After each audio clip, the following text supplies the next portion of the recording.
Jadi sebuah kehidupan itu harus kita maknai dengan penuh dengan cinta di dalam kehidupan kita. Assalamualaikum Tuan. Waalaikumsalam. Boleh saya bergabung di sini Tuan? Silakan.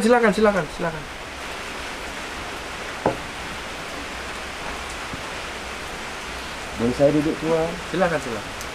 Dari mana Tuan? Dari rumah Tuan. Oh, nampaknya Tuan membawa beberapa masalah dalam pikiran Tuan. Apa itu? Benar Tuan. Iya. Saya datang kemari, ada yang mau saya tanyakan kepada Tuan. Iya. Saya mau bertanya, apa makna dari sebuah agama, terutama agama Islam ini Tuan? Itu yang mau saya tanyakan kepada Tuan. Memang terkadang kita jarang mengerti tentang makna yang sesungguhnya agama itu di dalam hidup kita dan kehidupan kita, khususnya agama Islam.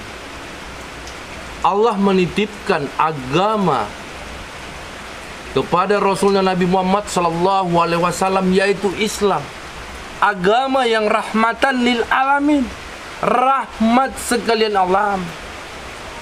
Tetapi banyak yang salah memaknai tentang sebuah agama ini. Agama yang rahmatan lil alamin ini tidak ada kebencian di dalam hatinya. Dan agama ini bisa menjawab seluruh pertanyaan di muka bumi ini, khususnya pertanyaan umat tersebut tentang apa masalah kehidupan mereka.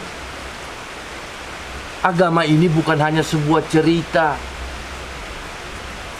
Jikalau agama ini tidak bisa menjawab tentang seluruh masalah umat, itu bukan agama. Tuan sakit, tiba-tiba Tuan sakit, kena penyakit, yang penyakitnya dari sebuah atas ulah tangan orang lain yang tidak nampak oleh mata. Agama harus bisa menjawab. Agama harus bisa membersihkannya. Agama itu bukan suatu bentuk kebencian.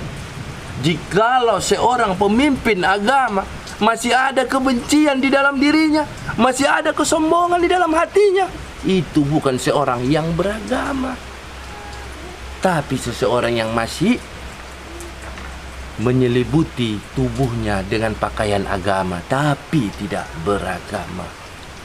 Islam itu rahmatan lil alamin, memberikan rahmat bagi sekalian alam. Tidaklah semena-mena tangan kita yang diciptakan Allah Subhanahu wa taala ini untuk semena-mena menyakiti tumbuhan, hewan. Berarti makna rahmatan lil alamin itu salah. Apalagi untuk menyakiti ciptaan Allah, manusia sendiri. Tidak boleh. Agama itu harus menyentuh dengan jiwa, menyinari setiap umat dengan jiwa. Umat itu harus kita bimbing, harus kita sampaikan kepada Allah. Itulah sebuah makna daripada agama. Caranya bagaimana sendiri? Bersihkan qalbu di hati.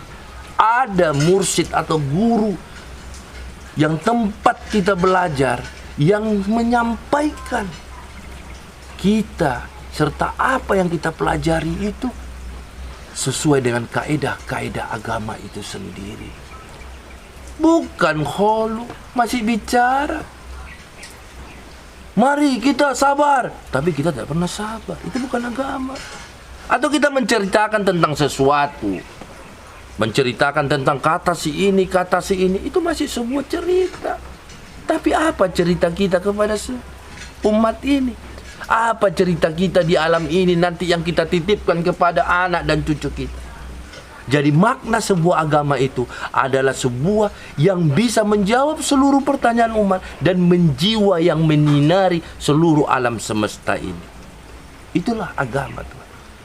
Jikalau seorang yang beragama itu masih ada kebencian, sombong di dalam dirinya, itu bukan orang yang beragama.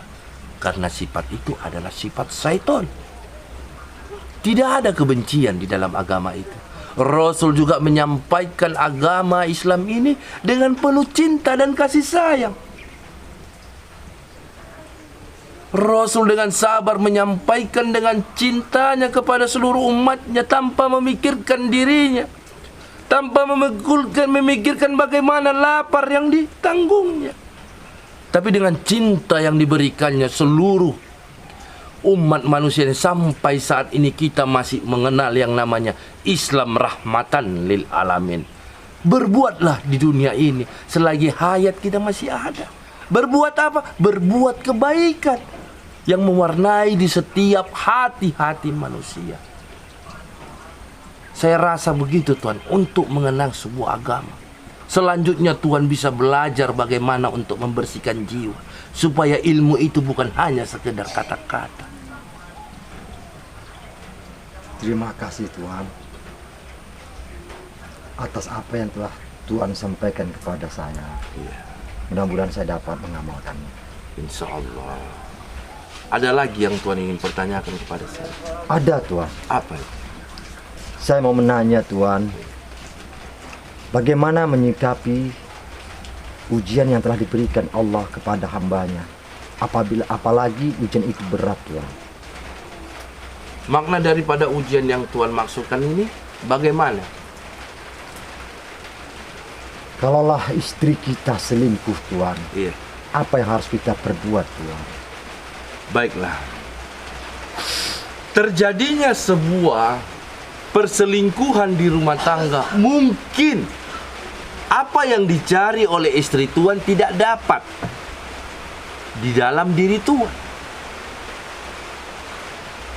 Ataupun istri Tuhan tadi, ataupun Tuhan tadi belum bisa menjadi contoh yang baik di dalam dirinya, atau dia kurangnya kedekatan diri kepada Allah.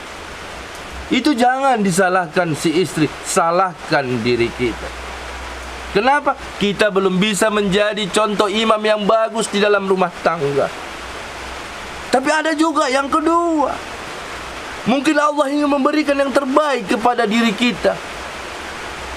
Tuhan sudah sering mengajak untuk beribadah, Tuhan sudah sering mengarahkan untuk ke jalan Allah, Tuhan sudah sering mengajari untuk berzikir, Tuhan sudah banyak mengajari istri Tuhan untuk kepada Allah. Tapi Allah cinta kepada Tuhan, Allah ingin memberikan istri yang lebih bagus dan soleha kepada Tuhan. Bisa saja. Jadi menyikapi masalah itu atau ujian di dalam diri itu, sikapilah dengan jiwa-jiwa yang tenang, jiwa-jiwa yang bermakrifah kepada Allah.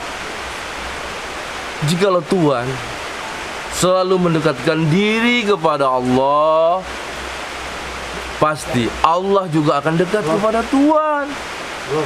Cinta itu pasti akan datang. Cinta itu pasti akan datang kepada Tuhan. Sehingga Allah juga tidak mau hambanya yang dicintainya disakiti atau dihancurkan perjalanannya dalam jiwanya yang bermakrifat kepada Allah. Jadi ujian itu adalah sebuah bunga-bunga manis dalam kehidupan. Jangan dimaknai menjadi suatu yang berat dalam kehidupan. Kenapa kita itu merasa berat? Karena jiwa kita kecil, memandang suatu masalah menjadi besar. Tetapi kalau jiwa kita yang bermakrifat, seluruh masalah akan kecil. Ada rahasia di balik rahasia itu. Ada keinginan Allah yang lebih baik untuk kita. Jadi ujian itu anggaplah sama Tuhan. Jikalau Tuhan mendapatkan sebuah kemanisan, Tuhan bersyukur kepada Allah. Jikalau juga mendapatkan kepahitan, Tuhan juga bersyukur kepada Allah.